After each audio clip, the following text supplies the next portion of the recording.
गांव के किनारे एक घने जंगल के पास कामला नाम की महिला रहती थी, जिसे लोग डायन मानते थे। उसके बारे में अजीबोगरीब अफवाहें फैली थीं, जो गांव वालों के दिलों में डर पैदा करती थी। एक अमावस्या की रात कुछ ऐसा हुआ जिसने पूरे गांव को दहशत में डाल दिया। तो आइए सुनते हैं और देखते हैं ये कहानी। गांव के किनारे एक घने जंगल के पास कामला नाम की एक महिला रहती थी। वह गांव वालों के लिए रहस्य की तरह थी। कामला का चेहरा हमेशा ढका रहता था और उसकी आंखों में एक अजीब सी चमक थी।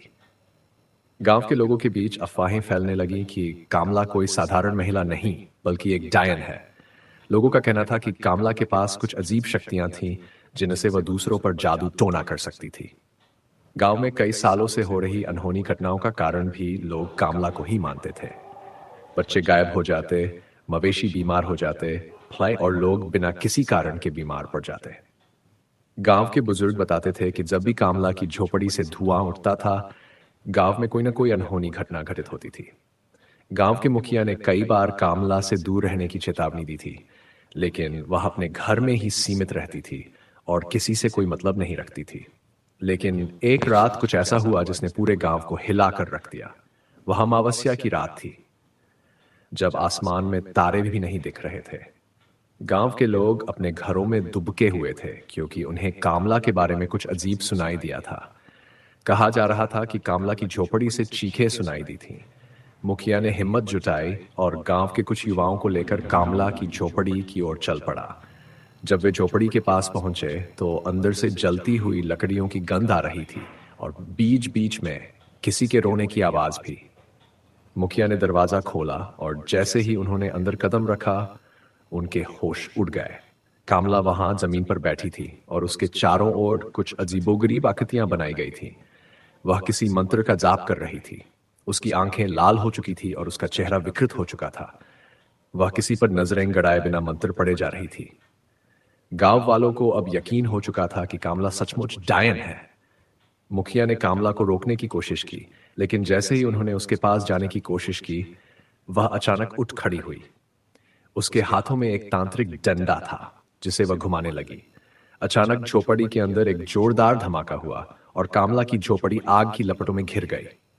सब लोग घबराकर पीछे हट गए। आग इतनी भयानक थी कि कोई भी अंदर जाने की हिम्मत नहीं कर सका। थोड़ी देर में पूरी झोपड़ी जलकर राख हो गई। लोग बाहर खड़े होकर कामला की चीखें सुनते रहे, लेकिन कोई उसे बचाने की कोशिश नहीं कर सका।